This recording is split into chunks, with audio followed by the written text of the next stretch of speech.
tunakuja kumshangaa speaker anasema hivi, mpaka sasa hivi deni la nchi ni trilioni 70, kana kwamba hizi trilioni 70 zimekopwa na Mama Samia Suluhu Hassan.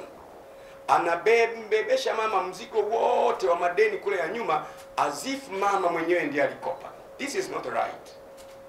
Sasa by March hii kufika mpaka Disemba hii, usisahau kusubscribe na kubonyeza alama ya kengele ili kupokea habari zetu kila wakati.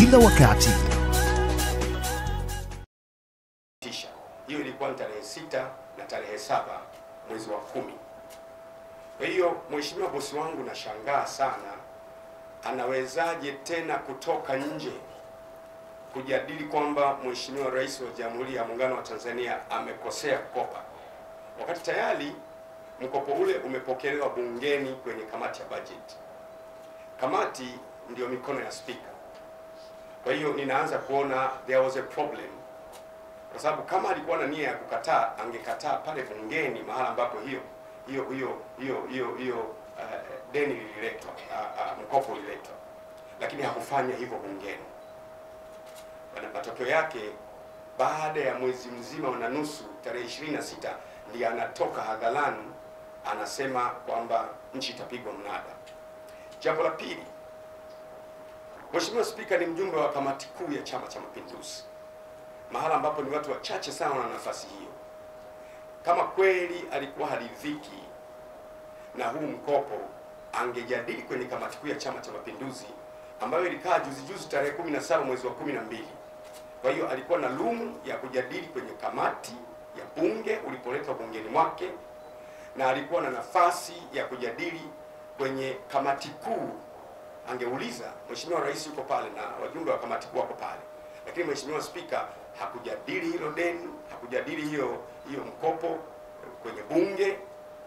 Matokeo yake alipitisha, ukajadiliwa, ulipokelewa, ukajadiliwa, ukapitishwa kwenye bunge lake, na wala hakukwere wa mkopo kwenye kamati kuu. Baada ya mwezi mmoja na nusu baadaye, Mheshimiwa Spika anatoka anasema wazi kwamba nchi itapigwa mnada. Mimi naanza kuona there was a problem, kuna tatizo, kwamba kwa nini Mheshimiwa Spika asiargue na mkopo huu bungeni kwake, umeletwa, umepokelewa, umejadiliwa, umepitishwa, na kama alikuwa na garage, labda alishindwa, kamati kuu angeweza kuargue namna hiyo. Cha tatu, angeweza pia kumtafuta Mheshimiwa Rais. Mheshimiwa Rais na kuhitaji, angezungumza naye kutokuridhika na mambo ambayo, na hiyo 1.3 trillion ambayo ambayo serikali ya Jamhuri ya Muungano wa Tanzania imepokea. Kwa hiyo mimi naanza kunote kwamba kulikuwa na nia off, hakukuwa na nia iliyonyoka mpaka pale. Lakini pia kuna jambo ambalo ni muhimu sana niseme. Sio awamu ya 6 ambayo ni ya kwanza kukopa. Sio. Nimejaribu kufanya upembuzi na nikafuatia kwa makini sana. Kwa mfano, wakati wa Mwalimu Nyerere kuanzia mwaka 1961 mpaka 1985, wakati Mwalimu anaacha urais, kulikuwa na deni la almost dola milioni 998. Nimeshindwa kuconvert kwenye shillings kwa sababu exchange rate ya wakati ule huwezi kuipata, lakini lilikuwepo deni ambalo alikuwa kuja kulichukua Mheshimiwa Mwinyi.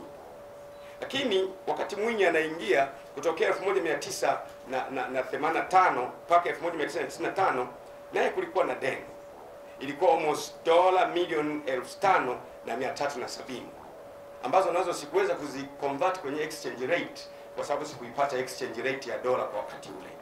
Kulikuwa na madeni, nchi ilikuwa na madeni. Lakini wakati Mkapa anaingia madarakani, amekuta na yeye nchi na yeye ina deni, tuko kwenye deni ambao lilikuwa almost trillion 9.95 za Tanzania. Deni ambalo si lake, lakini limetoka kwa warithi wake. Ndivyo nchi inavyoendeshwa. Anapokopa hakopi mtu, inakopa nchi. Kwa hiyo kumwataki Mheshimiwa Rais, Mheshimiwa Job Ndugai alisema kabisa, mama juzi amekopa 1.3 trillion. Hiyo ni kupersonalize issue. You don't personalize issues in the issues regarding the country. Inakopa nchi, italipa nchi, itadaiwa nchi, na sio mama. Kwa hiyo mimi nikafuatilia tena wakati Kikwete anaingia madarakani. Kuanzia 2005 mpaka 2015 Tanzania kulikuwa na deni lililokuwepo external debt la kutokea nje, ilikuwa ni trilioni 33.3 ambao limetokea kwa Mwinyi. Lakini haitoshi, wakati Magufuli anaingia madarakani kulikuwa na deni pia trilioni 56.15 ambao limetokea kule. Na siku Magufuli anaondoka, nimeangalia takwimu ya tarehe 18 Machi 2021 wakati Mheshimiwa Dr. Magufuli anafariki, ameacha deni liko trilioni 64.13 ameliacha hapa. Asamani, wakati Magufuli anafariki ameacha 56.15. Kusahisha hapa, wakati Magufuli anafariki Machi ameacha 56.15 deni la nchi. Ndio siku anafariki trilioni. Sasa unakuja kumshangaa spika anasema hivi, mpaka sasa hivi deni la nchi ni trilioni 70, kana kwamba hizi trilioni 70 zimekopwa na Mama Samia Suluhu Hassan. Anabebesha mama mzigo wote wa madeni kule ya nyuma, as if mama mwenyewe ndiye alikopa. This is not right. Sasa by March hii kufika mpaka Disemba hii, ukiangalia hata jumla ya deni ambayo serikali ya awamu ya 6 imekopa ni kidogo tu. Sasa ni kitu gani kilikuwa kinamfanya Mheshimiwa Spika kwanza ang'ang'ane kumbebesha mama madeni yote ya trilioni 70 wakati ni mtiririko wa madeni kutokea mwanzoni? Kitu gani kilikuwa kinamfanya Spika asikatae huu mkopo ulipofika bungeni? Kitu gani kimemfanya Mheshimiwa Spika, bosi wangu, asizungumze kwa habari ya kudinai mkopo kwenye kamati kuu au kwa njia nyingine? Mimi naweza kunote jambo la kwanza ambalo mimi na note. Bahati mbaya sana wenzangu wanapenda kusema uongo. Mimi wasisemi uongo. Nasema siku zote ukweli ni kama kisu cha daktari chenye lengo la kupasua na kuleta tiba. Uongo ni sawasawa na dawa ya kuondoa maumivu inayokuondolea maumivu kwa muda, baadaye unakufa polepole. Truth is God. When you say the truth sets you free. Kweli na kuweka huru.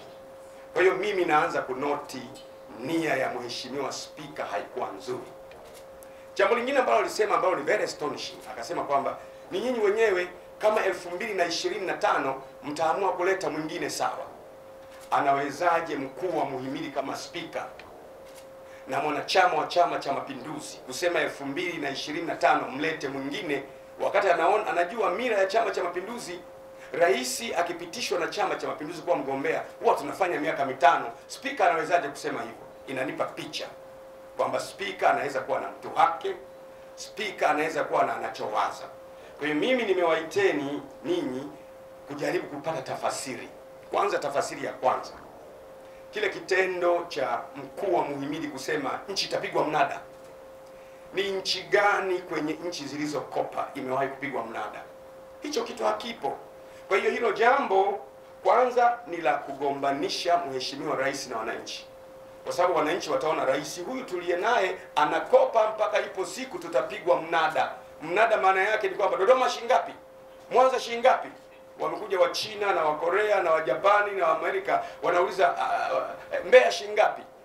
Wananchi wanachonganishwa ili wamchukie rais wao, kwamba rais wao anakopa mpaka kiasi kwamba siku moja nchi itapigwa mnada. This is not acceptable.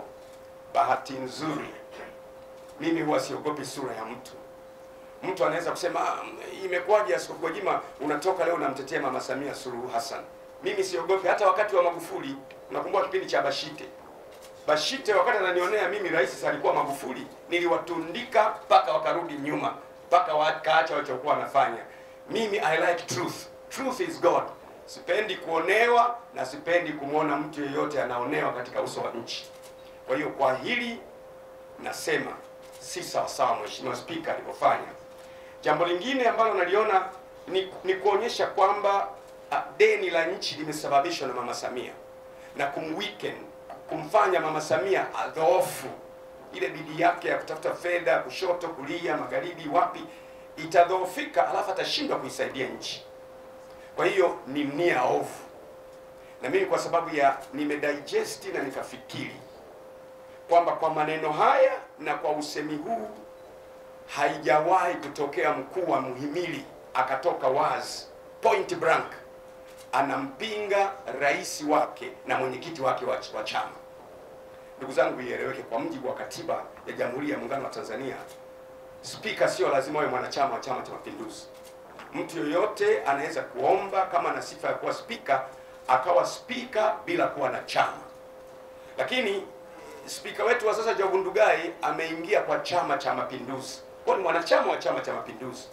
Kwa hiyo alipokuwa anapiga anampiga mwenyekiti wake, alipokuwa anapiga anampiga rais wake na mwenyekiti wake wa chama na chama ambacho kimeunda serikali. Kwa hiyo mimi nawaza there's a fishy story. Mwanzoni alipozungumza mimi niliona kama hoja vile, niliona kama ni hoja, kwa sababu alikuwa anazungumza kwa nguvu vibrant. Nikamtumia na message nikamwambia this is Ndugai I know, kwamba Ndugai nayemjua ndio anasemaga. Nikamtumia this is Ndugai I know. Akaniambia mtani, naumwa, nimechanja lakini mimi naumwa. Nikamwambia mtani, hautakufa mpaka tumalize safari, maana yake tufike 2025. Unanielewa eh? Baada amesema maneno hayo tarehe 26 mwezi wa 12, tarehe 8 baada ya siku 9 baadaye anatoka tena kusema nimekosa mimi, nimekosa sana, Mungu nisamehe, Watanzania mnisamehe. Come on, what kind of a person, ni mkuu wa muhimili wa namna gani anaweza kusema jambo A mbele ya Tanzania yote alafu baada ya siku 9 akalibadilisha? Je, tutamwaminije kwamba kuna mambo mengine atayabadilisha yawe kitu kingine na tutapata hasara kiasi gani? Kwa hiyo mimi namshauri yeye, natumia wanahabari kumshauri yeye, namshauri bosi wangu kwa unyenyekevu kabisa, hali ni mbaya, kwa sababu tayari kuna wanachama wa Chama cha Mapinduzi bungeni ambao tutaambatana mwenyekiti wetu Mama Samia Suluhu Hassan, kwa sababu ndio mwenyekiti wetu, kwa sababu spika ni kaka yetu, kwa maana kwamba ni mwanachama wa Chama cha Mapinduzi kama sisi, na amechaguliwa na bunge la Jamhuri ya Muungano wa Tanzania kuwa spika. Kwa hiyo wabunge wataambatana na mama, atajikuta kwenye bunge pale anapwaya na nchi itapwaya na tutagawanyika makundi mawili. Na mshauri Mheshimiwa Spika Job Ndugai ajiuzuru na awaachie Watanzania wengine watakaomsapoti mama kuifanya hii kazi barabara, na ili mama ng'ae na nchi ng'ae na twende kule ambako tunatakiwa. Kwa hiyo ndio sababu nimewaita wanahabari, kwamba ni ushauri wangu. Hii mambo ya kusema nimekosa mimi, nimekosa sana, nimekosa mimi, Mungu nisamehe na Watanzania nisamehe, tutasema mpaka mara ngapi? Kama umekubali umekosa, basi jiuzuru, kwa sababu umekosa. Kwa hiyo mimi lengo langu ni kutaka kumsaidia mama. Sikizeni niwaambie, mkopo aliopata mama 1.3 trillion ni wa masharti nafuu kuliko mikopo tuliyowahi kupata. Na spika alikuwa anajua tangu mkopo unaingia bungeni. Spika alikuwa anajua, si mjumbe wa kamati kuu, spika angempigia, spika angemtafuta. Kile kitendo cha spika kuzungumza mbele ya watu kulikuwa na kitu. Na anaposema kwamba jamani 2025 mtaweka mnayetaka, spika na mtu, kwani spika na mtu anayetaka kumweka, kwa nini kusema hivyo? Kwa hiyo mimi nataka kusema kwa ufupi, kweli ina gharama zake, and any truthful person would like to pay for the cost of truth. Kweli zina gharama zake. Ni bosi wangu, nitamkuta bungeni, lakini namshauri ajiuzuru ili nchi iwe stable na apatikane mtu mwingine ambaye anaweza kusaidiana na Mama Samia Suluhu Hassan, ambaye mpaka sasa hivi anafanya vizuri kuiongoza nchi na kuipigisha hatua. Asanteni sana waandishi wa habari na Mungu awabariki. Nataka niruhusu maswali 10. Swali bovu litapata jibu bovu. Swali la akili litapata jibu la akili. Nakumbuka profesa wangu mmoja aliniambia, on every dubious question must attract a dubious answer. Kwamba swali la kipumbavu litaleta jibu la kipumbavu na swali la kisomi litaleta jibu la kisomi. Simaanishi na kutisha kuogopa na kutisha kuuliza swali, lakini naruhusu maswali 10 nitajibu instantly, baadaye nitawaruhusu muondoke. Karibu. Tunasema wewe ni natokea wapi na swali lako ni lipi. Kama hakuna swali, ndio karibu. New Vision VTC Driving School ni shule yenye uzoefu wa kutosha katika kutoa mafunzo ya udereva bora. Tunafundisha udereva kwa kutumia mashine za kisasa ziitwazo Sediro, Self Driving Instructor in a Room. Mwanafunzi anajifunza udereva kwetu kama wanavyojifunza katika nchi zilizoendelea kama vile China na Uingereza. Mashine hizi zina faida zifuatazo: kumwezesha mwanafunzi kulifahamu gari kwa muda mfupi sana, kuondoa hali ya uoga kwa mwanafunzi, kumwezesha mwanafunzi kuzijua njia zote za kujihami na ajali, kumfanya mwanafunzi aone kuendesha gari ni kazi rahisi na rafiki. Tunao wakufunzi mahiri na wenye uzoefu mkubwa. Mafunzo yanaanza saa 12:30 asubuhi mpaka saa 11:30 jioni. Mafunzo yanafanyika katika mitaa mbalimbali ya Dar es Salaam. Unaweza kutupigia 0715847004 na 0754847004. Karibu sana New Vision VTC Driving School kwa mafunzo ya